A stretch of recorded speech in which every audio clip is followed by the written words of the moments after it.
संपूर्ण श्रीमद् भगवद गीता अध्याय 9वां। श्रीमद् भागवत गीता के 9वां अध्याय को राजविद्या राजगुह्य योग कहा गया है। भागवत गीता के अध्याय 9वां में भगवान श्री कृष्णा अर्जुन को परम गोपनीय ज्ञानोपदेश, उपासनात्मक ज्ञान, ईश्वर का विस्तार, जगत की उत्पत्ति का विषय के बारे में समझते हैं। भगवान का अनादर करने वाले राक्षस प्रकृति वालों की निंदा और देवी प्रकृति वालों के भगवत भजन का प्रकार का वर्णन है। सफल मनोरथ और बिना कामना के किया जाने वाली उपासना का फल से भगवत भक्ति की महिमा का विस्तार पूर्ण कथन है। अगले 2 अध्याय में भगवान श्री कृष्ण ने कहा कि सभी मनुष्य के लिए भक्ति सबसे ऊपर है और योग प्राप्त करने का सरल मार्ग है। श्री भगवानुवाच इदं तु ते गुह्यतमं प्रवक्ष्याम्यनसूयवे ज्ञानम विज्ञान सहितम यज्ञात्वा मोक्ष्यसे शुभात्।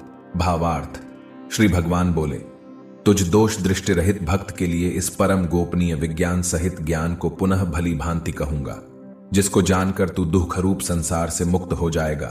1 राजविद्या राजगुह्यम पवित्रमिदमुत्तमम् प्रत्यक्षावगमम धर्म्यम सुसुखम कर्तुम अव्ययम।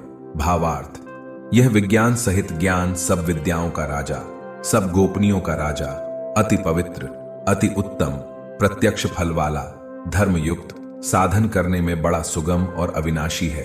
2 अश्रद्धाना पुरुषा धर्मस्यास्य परंतप अप्राप्यमान निवृत्तन्ते मृत्यु संसार वर्तमणि। भावार्थ, हे परंतप, इस उपयुक्त धर्म में श्रद्धा रहित पुरुष मुझको न प्राप्त होकर मृत्यु रूप संसार चक्र में भ्रमण करते रहते हैं। 3 मया तत्मिदं सर्वं जगद व्यक्त मूर्तिना मत्स्थानि सर्वभूतानि न चाहतेष्वस्थितः।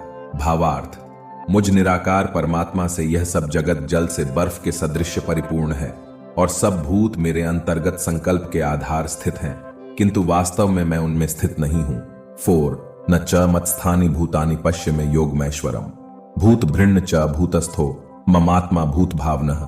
भावार्थ, वे सब भूत मुझ में स्थित नहीं हैं, किंतु मेरी ईश्वरीय योग शक्ति को देख कि भूतों का धारण पोषण करने वाला और भूतों को उत्पन्न करने वाला भी मेरा आत्मा वास्तव में भूतों में स्थित नहीं है। 5 यथाकाश स्थितो नित्यम वायु सर्वत्र गो महान तथा सर्वाणि भूतानि मत्स्थानीत्युपधारय।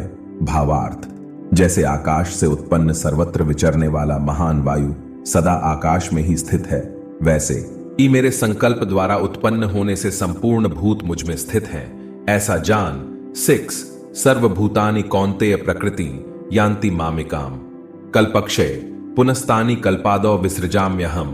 भावार्थ, हे अर्जुन, कल्पों के अंत में सब भूत मेरी प्रकृति को प्राप्त होते हैं, अर्थात प्रकृति में लीन होते हैं, और कल्पों के आदि में उनको मैं फिर रचता हूं। 7 प्रकृति स्वामवष्टभ्य विसृजामि पुनः पुनः भूतग्राम मिमम कृत्स्नम वशम प्रकृतेर्वशात्। भावार्थ, अपनी प्रकृति को अंगीकार करके स्वभाव के बल से परतंत्र हुए इस संपूर्ण भूत समुदाय को बार बार उनके कर्मों के अनुसार रचता हूं। 8 न च मा तानि कर्माणि निबध्नन्ति धनंजय उदासीन अवदासीन मसक्तम तेषु कर्मसु। भावार्थ, हे अर्जुन, उन कर्मों में आसक्ति रहित और उदासीन के सदृश स्थित मुझ परमात्मा को वे कर्म नहीं बांधते। 9 मयाध्यक्षेण प्रकृति सूयते सचराचरम हेतुनानेन कौन्तेय जगद विपरिवर्तते। भावार्थ, हे अर्जुन, मुझ अधिष्ठाता के सकाश से प्रकृति चराचर सहित सर्व जगत को रचती है और इस हेतु से ही यह संसार चक्र घूम रहा है। 10 अवजानन्ति मां मूढ़ा मानुषीय तनुमाश्रितम परम भाव मजानन्तो मम भूत महेश्वरम। भावार्थ, मेरे परम भाव को गीता अध्याय 7 श्लोक 24 में देखना चाहिए। न जानने वाले मूढ़ लोग मनुष्य का शरीर धारण करने वाले मुंह संपूर्ण भूतों के महान ईश्वर को तुच्छ समझते हैं, अर्थात अपनी योग माया से संसार के उद्धार के लिए मनुष्य रूप में विचरते हुए मुझ परमेश्वर को साधारण मनुष्य मानते हैं। 11 मोघाशा मोघ कर्माणो मोघ ज्ञाना विचेतसा राक्षसी मासुरिये चैव प्रकृतिये मोहिनी श्रिता। भावार्थ, वे व्यर्थ आशा, व्यर्थ कर्म और व्यर्थ ज्ञान वाले विक्षिप्त चित्त अज्ञानी जन राक्षसी, आसुरी और मोहिनी प्रकृति को, जिसको आसुरी संपदा के नाम से विस्तार पूर्वक भगवान ने गीता अध्याय 16 श्लोक 4 तथा श्लोक 7 से 21 तक में कहा है, ही धारण किए रहते हैं। 12 महात्मा नस्तुमा पार्थ दैवीय प्रकृतिमाश्रिता भजन्त्यनन्य मनसो ध्यात्वा भूतादिव्यम। भावार्थ, परंतु हे कुंती पुत्र, दैवी प्रकृति के इसका विस्तार पूर्वक वर्णन गीता अध्याय 16 श्लोक 1 से 3 तक में देखना चाहिए। आश्रित महात्मा जन मुझको सब भूतों का सनातन कारण और नाश रहित अक्षर स्वरूप जानकर अनन्य मन से युक्त होकर निरंतर भजते हैं। 13 सततम कीर्तयन्तो मां यथन्तश्च दृढ़व्रता नमस्यन्तश्च मां भक्त्या नित्य युक्ता उपासते। भावार्थ, वे दृढ़ निश्चय वाले भक्तजन निरंतर मेरे नाम और गुणों का कीर्तन करते हुए तथा मेरी प्राप्ति के लिए यत्न करते हुए और मुझको बार बार प्रणाम करते हुए सदा मेरे ध्यान में युक्त होकर अनन्य प्रेम से मेरी उपासना करते हैं। 14 ज्ञानयज्ञेन चाप्यन्ते यजन्तो मामुपास्ते एकत्वेन पृथक्त्वेन बहुधा विश्वतो मुखम। भावार्थ, दूसरे ज्ञान योगी मुझ निर्गुण निराकार ब्रह्म का ज्ञान यज्ञ द्वारा अभिन्न भाव से पूजन करते हुए भी मेरी उपासना करते हैं, और दूसरे मनुष्य बहुत प्रकार से स्थित मुझ विराट स्वरूप परमेश्वर की पृथक भाव से उपासना करते हैं।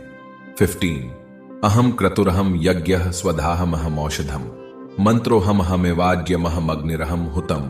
भावार्थ, क्रतु मैं हूं, यज्ञ मैं हूं, स्वधा मैं हूं, औषधि मैं हूं, मंत्र मैं हूं, घृत मैं हूं, अग्नि मैं हूं और हवन रूप क्रिया भी मैं ही हूं। 16 पिताहमस्य जगतो माता धाता पितामह वेद्यम पवित्र मोंकार रक्षाम यजुरेव च। भावार्थ, इस संपूर्ण जगत का धाता अर्थात धारण करने वाला एवं कर्मों के फल को देने वाला पिता, माता, पितामह, जानने योग्य, पवित्र ओंकार तथा ऋग्वेद, सामवेद और यजुर्वेद भी मैं ही हूं। 17 गतिर्भर्ता प्रभु साक्षी निवासः शरणम सुहृत प्रभव प्रलय स्थानम निधानम बीजमव्ययम। भावार्थ, प्राप्त होने योग्य परम धाम, भरण पोषण करने वाला, सबका स्वामी, शुभाशुभ का देखने वाला, सबका वास स्थान, शरण लेने योग्य, प्रत्युपकार न चाहकर हित करने वाला, सबकी उत्पत्ति प्रलय का हेतु, स्थिति का आधार, निधान और अविनाशी कारण भी मैं ही हूं। 18 तपाम्यहम वर्षम निगृह्णाम्युत्सृजामि च अमृतम चैव मृत्युश्च सदसच्चाहम अर्जुन। भावार्थ, मैं ही सूर्य रूप से तपता हूं, वर्षा का आकर्षण करता हूं और उसे बरसाता हूं। हे अर्जुन, मैं ही अमृत और मृत्यु हूं और सत असत भी मैं ही हूं। 19 त्रैविद्यामा सोमपाह पूत पापाय गैरिष्ट्वा स्वर्गतिम प्रार्थयन्ते ते पुण्यमासाद्य सुरेंद्र लोकमश्नन्ति दिव्यांदिवि देव भोगान। भावार्थ, तीनों वेदों में विधान किए हुए सकाम कर्मों को करने वाले, सोम रस को पीने वाले, पाप रहित पुरुष मुझको यज्ञों के द्वारा पूज कर स्वर्ग की प्राप्ति चाहते हैं। वे पुरुष अपने पुण्यों के फल रूप स्वर्ग लोक को प्राप्त होकर स्वर्ग में दिव्य देवताओं के भोगों को भोगते हैं। 20 तेतम भुक्त्वा स्वर्गलोकम विशालं क्षीणे पुण्य मर्त्य लोकम विशन्ति एवं त्रयी धर्म मनु प्रपन्ना गतागतम काम कामा लभन्ते। भावार्थ, वे उस विशाल स्वर्गलोक को भोग कर पुण्य क्षीण होने पर मृत्यु लोक को प्राप्त होते हैं। इस प्रकार स्वर्ग के साधन रूप तीनों वेदों में कहे हुए सकाम कर्म का आश्रय लेने वाले और भोगों की कामना वाले पुरुष बार बार आवागमन को प्राप्त होते हैं, अर्थात पुण्य के प्रभाव से स्वर्ग में जाते हैं और पुण्य क्षीण होने पर मृत्युलोक में आते हैं। 21 अनन्याश्चिन्तयन्तो मां ये जनाः पर्युपासते तेषां नित्याभियुक्तानां योगक्षेमं वहाम्यहम्। भावार्थ, ऐसे लोग हैं जो सदैव जो मेरी पूजा करते हैं और मेरी अनन्य भक्ति में लगे रहते हैं, जिनके मन सदैव मुझ में लीन रहते हैं। मैं उन्हें वह सब प्रदान करता हूं जिसकी उन्हें कमी है, और जो उनके पास पहले से ही है उसे सुरक्षित रखता हूं। यह भक्त के लिए भगवान का सुरक्षा का वादा है। वह उस भक्त की जिम्मेदारी अपने ऊपर लेते हैं जो हमेशा उनके साथ जुड़ा रहता है। योग का अर्थ उन चीजों को सुरक्षित करना है जो पहले से ही भक्त के पास नहीं है। क्षेम का अर्थ है पहले से मौजूद चीजों का संरक्षण। सच्चे भक्त को उसके कल्याण के बारे में कोई भी चीज भयभीत नहीं कर सकती, क्योंकि भगवान ने स्वयं ही सारी जिम्मेदारी ले ली है। भगवान अच्छी तरह से जानते हैं कि उनके भक्तों ने उन्हें अपना सब कुछ दे दिया है और उनके पास अपना कुछ भी नहीं है। भक्त को जिन चीजों की आवश्यकता होती है भगवान स्वयं उन्हें हर परिस्थिति में प्रदान करते हैं। सच्चे भक्त का भाव कैसा होना चाहिए? भगवान के सिवाय उसके मन में कोई अन्य विचार नहीं होना चाहिए। आत्मज्ञान सबसे बड़ा वरदान है जो भगवान अपने भक्त को दे सकते हैं। व्यक्ति जो भी छोटी मोटी साधना ईमानदारी से करता है उसे भगवान द्वारा संरक्षित और मजबूत किया जाता है। यहां भगवान की दृढ़ और निरंतर स्मृति पर जोर दिया गया है। 22 येप्यन्य देवता भक्ता यजन्ते श्रद्धयान्विता तेपि मामेव कौन्तेय यजन्त्य विधिपूर्वकम। भावार्थ, हे अर्जुन, यद्यपि श्रद्धा से युक्त जो सकाम भक्त दूसरे देवताओं को पूजते हैं वे भी मुझको ही पूजते हैं, किंतु उनका वह पूजन अविधिपूर्वक अर्थात अज्ञान पूर्वक है। 23 अहम ही सर्वज्ञानां भोक्ता च प्रभुरेव च न तु मां भिजानन्ति तत्त्वेनातश्च वन्ति ते। भावार्थ, क्योंकि संपूर्ण यज्ञों का भोक्ता और स्वामी भी मैं ही हूं, परंतु वे मुझ परमेश्वर को तत्व से नहीं जानते, इसी से गिरते हैं अर्थात पुनर्जन्म को प्राप्त होते हैं। 24 यान्ति देवव्रथा एवान पितृन्यान्ति पितृव्रथा भूतानि यान्ति भूतेज्ञ यान्ति मद्याजिनोपि माम। भावार्थ, देवताओं को पूजने वाले देवताओं को प्राप्त होते हैं, पितरों को पूजने वाले पितरों को प्राप्त होते हैं, भूतों को पूजने वाले भूतों को प्राप्त होते हैं, और मेरा पूजन करने वाले भक्त मुझको ही प्राप्त होते हैं, इसीलिए मेरे भक्तों का पुनर्जन्म नहीं होता। 25 पत्रम पुष्पम फलम तोयम यो में भक्त्या प्रयच्छति तदहम भक्ति उपहृत मशनामि प्रयतात्मनः। भावार्थ, जो कोई भक्त मेरे लिए प्रेम से पत्र, पुष्प, फल, जल आदि अर्पण करता है, उस शुद्ध बुद्धि निष्काम प्रेमी भक्त का प्रेम पूर्वक अर्पण किया हुआ वह पत्र पुष्पादि मैं सगुण रूप से प्रकट होकर प्रीति सहित खाता हूं। 26 यत् करोषि यदश्नासि यज्जुहोषि ददासि यत् तपस्यसि कौन्तेय तत्कुरुष्व मदर्पणम। भावार्थ, हे अर्जुन, तू जो कर्म करता है, जो खाता है, जो हवन करता है, जो दान देता है और जो तप करता है, वह सब मेरे अर्पण कर। 27 शुभाशुभ प्लैर एवं मोक्ष से कर्म बंधनय संन्यास योग मुक्तात्मा विमुक्तो मामुपैष्यसि। भावार्थ, इस प्रकार जिसमें समस्त कर्म मुझ भगवान के अर्पण होते हैं, ऐसे संन्यास योग से युक्त चित्त वाला तू शुभाशुभ फल रूप कर्म बंधन से मुक्त हो जाएगा और उनसे मुक्त होकर मुझको ही प्राप्त होगा। 28 समोहम सर्वभूतेषु न मे द्वेष्योस्ति न प्रिय ये भजन्ति तु मां भक्त्या मयि ते तेषु चाप्यहम। भावार्थ, मैं सब भूतों में संभाव से व्यापक हूं, न कोई मेरा अप्रिय है और न प्रिय है, परंतु जो भक्त मुझको प्रेम से भजते हैं वे मुझ में हैं और मैं भी उनमें प्रत्यक्ष प्रकट हूं। श्री कृष्ण कहते हैं कि वह सभी प्राणियों के लिए समान है। सभी साधकों को सावधानी पूर्वक ध्यान देना चाहिए। भगवान किसी प्राणी से घृणा नहीं करते, न ही कोई प्राणी उन्हें प्रिय है। उनकी कृपा सभी लोगों पर उमड़ रही है। भगवान सभी प्राणियों के लिए एक समान है, फिर भी वे सभी उनके लिए एक समान नहीं है। घृणा और द्वेष लोगों को बुराई की ओर ले जाता है और यही बुराई दुख और कष्ट का कारण बनती है। कुछ प्रबुद्ध आत्माएं ऐसे विचारों और भावनाओं से बचती हैं और प्रेम और मित्रता का रवैया अपनाती हैं ताकि वे जीवन का बेहतर आनंद उठा सकें। वे ईश्वर के निकट आते हैं और आनंद एवं सौभाग्य का अनुभव करते हैं। भक्त को आश्वासन दिया जाता है कि भगवान उनमें हैं और वे उनमें हैं। यह साधक की भक्ति के कारण है। प्रभु ठंड के मौसम में आग की तरह है, जो जितना इसके करीब जाता है उसे उतनी ही गर्मी महसूस होती है। वह जितना दूर होता है उसे उतनी ही अधिक ठंड महसूस होती है। यह प्राकृतिक नियम है। भगवान बहुत स्पष्ट रूप से कहते हैं कि वह अपने भक्तों के दिलों में रहते हैं जो प्रेम और भक्ति से उनकी पूजा करते हैं। ऐसा व्यक्ति ही भगवान का मंदिर होता है। वे स्वयं भगवान हैं क्योंकि भगवान उनमें प्रत्यक्ष रूप से प्रकट होते हैं। 29 अपि चेत सुदुराचारो भजते मामनन्य भाग साधुरेव समंतव्य सम्यक व्यवसितो ही सह।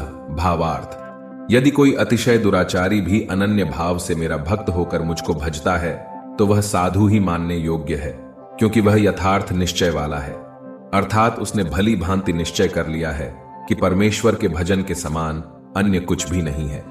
सबसे दुष्ट व्यक्ति होते हुए भी यदि वह विश्वास और भक्ति के साथ भगवान की शरण लेता है, अपनी दुष्टता को त्यागने का प्रयास करता है, तो उसे एक धर्मी और पवित्र व्यक्ति माना जाना चाहिए। कारण यह है कि वह सही निर्णय पर पहुंच गया है कि परमात्मा ही एकमात्र वास्तविकता है और उसे इस परम सत्य की झलक मिल गई है। वह निरंतर भगवान का चिंतन कर रहा है और आत्मा के अलावा किसी अन्य चीज को नहीं छूता है। ऐसे व्यक्ति की बुराई ज्ञान की अग्नि में जल जाती है। इसलिए किसी भी पापी को निराश नहीं होना चाहिए कि पाप का बोझ उसके सहन करने के लिए बहुत अधिक है। उसे सही निर्णय लेने दीजिए। उसे विश्वास और भक्ति के साथ भगवान की शरण लेने दें। वह सभी पापों से मुक्त हो जाता है। याद रखने वाली बात यह है कि किसी की अपनी कमजोरियों, अतीत और वर्तमान के सुस्त चिंतन से कुछ भी अच्छा नहीं हो सकता। उसे सकारात्मक रूप से कार्य करना चाहिए और यह समझने की कोशिश करनी चाहिए कि क्या सच है और क्या झूठ है। उसे स्वयं को ईश्वर के प्रति समर्पित कर देना चाहिए और उसी क्षण वह सभी बुराइयों से परे हो जाता है। अज्ञानता की स्थिति में मनुष्य के मन में जो भी बुराई चिपक जाती है वह सही निर्णय और दृढ़ संकल्प से दूर हो जाती है। 30 क्षिप्रम भवति धर्मात्मा शश्वत शांति निगच्छति कौन्तेय प्रतिजानी ही न में भक्तः प्रणश्यति। भावार्थ, वह शीघ्र ही धर्मात्मा हो जाता है और सदा रहने वाली परम शांति को प्राप्त होता है। हे अर्जुन, तू निश्चय पूर्वक सत्य जान कि मेरा भक्त नष्ट नहीं होता। 31 मां ही पार्थ व्यपाश्रित्य येपि स्यु पापयोन्य स्त्रियो वैश्यास्तथा शूद्रास्तेपि नति परांग गतिम। भावार्थ, हे अर्जुन, स्त्री, वैश्य, शूद्र तथा पापियोनि चांडाल आदि जो कोई भी हों, वे भी मेरे शरण होकर परम गति को ही प्राप्त होते हैं। 32 किन पुनर्ब्राह्मणाः पुण्या भक्ता राजर्षयस्तथा अनित्यम सुखम लोकमिमं प्राप्य भजस्व माम। भावार्थ, फिर इसमें कहना ही क्या है। जो पुण्यशील ब्राह्मण था, राजर्षि भक्त जन मेरी शरण होकर परम गति को प्राप्त होते हैं। इसीलिए तू सुख रहित और क्षण भंगुर इस मनुष्य शरीर को प्राप्त होकर निरंतर मेरा ही भजन कर। 33 मनमना भव मद्भक्तो मद्याजी मान नमस्कुरु मामे वैश्य से युक्त वैव आत्मानम मत्परायण। भावार्थ, मुझ में मन वाला हो, मेरा भक्त बन, मेरा पूजन करने वाला हो, मुझको प्रणाम कर। इस प्रकार आत्मा को मुझ में नियुक्त करके मेरे परायण होकर तू मुझको ही प्राप्त होगा।